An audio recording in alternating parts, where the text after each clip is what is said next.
පක්ෂපාතී බව. පක්ෂපාතී බව කියන්නේ මේ පක්ෂග්‍රාහී බව නෙමෙයි. පක්ෂපාතී බව කියන්නේ අපි වැඩ කරන ආයතනයේට අපි නියෝජනය කරන දහම් පාසල ඒ පාසලේ දහම් පාසලේ සන්නාමයට පක්ෂපාතී වෙන්න ඕනේ. උදාහරණයක් ඇටියට ඔයා සිරිසුමග දහම් පාසලේ දරුවෙක්.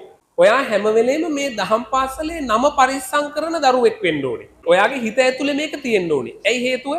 ඔයා මේ දහම් පාසලේ බැජ් එක ගහගෙන පන්සල ඇතුලේ යම් කිසි හැසිරීමක් දක්වනවා නම් ඔයාගේ හැසිරීම නියෝජනය කරන්නේ කාවද?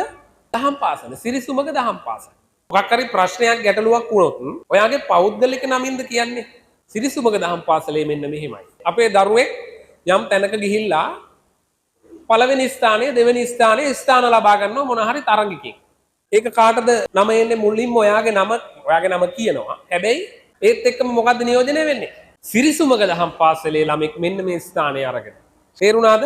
ඒ කියන්නේ අපි කටයුතු කරන පාසල සහ දහම් පාසල දරුවෝ හැටියට අපිට දැනට තියෙන මේ දෙක.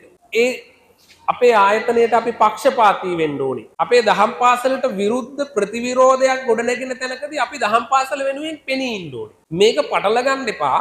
වරද වෙනුවෙන් පෙනී ඉන්නවා නෙමෙයි. කොහේ හරි වරදක් තියෙනවා නම් අපි මෙයාට පක්ෂපාතී වෙන්න ඕනේ කියලා එයාව පරිස්සම් කරන එක නෙමෙයි මම මේ කියන්නේ. තේරෙනවද? පක්ෂපාතීත්වය කියන්නේ අපිට අදාළ ආයතනීය වෙනුවෙන් අපි පෙනී ඉන්න ඕනේ. මේ ඉන්න හැම දරුවෙක්ම සිරිසුමගේ තමයි නියෝජනය කරන්නේ. එහෙනම් ඔයා සිරිසුමගේ නායකත්වයේ ලක්ෂණ පෙන්නන ආදරණීය දරුවෙක්.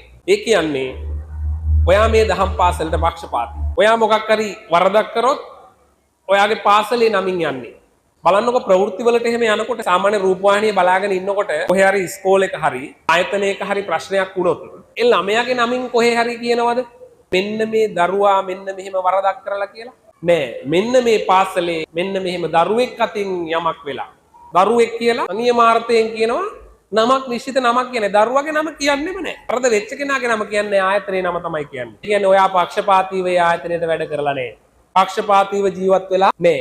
ඔයා පක්ෂපාතී වෙනවා කියන්නේ ඔයා දහම් පාසල් ඇඳුම ඇඳගෙන ගෙයින් එළියට බහැපු වෙලේ ඉඳන් දහම් පාසලට එනකන් දහම් පාසලේ ඉන්නකන් සහ දහම් පාසලෙන් ගෙදර ගිහිල්ලා ඔයාගේ ගේට්ටුවෙන් ගෙට ඇතුල් වෙනකන් ඔයා පක්ෂපාතී වෙන්න ඕනේ ඔයාගේ දහම් පාසලට. පාසලෙත් එහෙමයි. ඔයා ඉස්කෝලේ යුනිෆෝම් එක ඇඳගෙන එළියට බහැපු වෙලේ ඉඳන් ගෙදර යනකන් ඔයා නියෝජනය කරන්න පුතේ ඔයාගේ පාසල. පැහැදිලිද?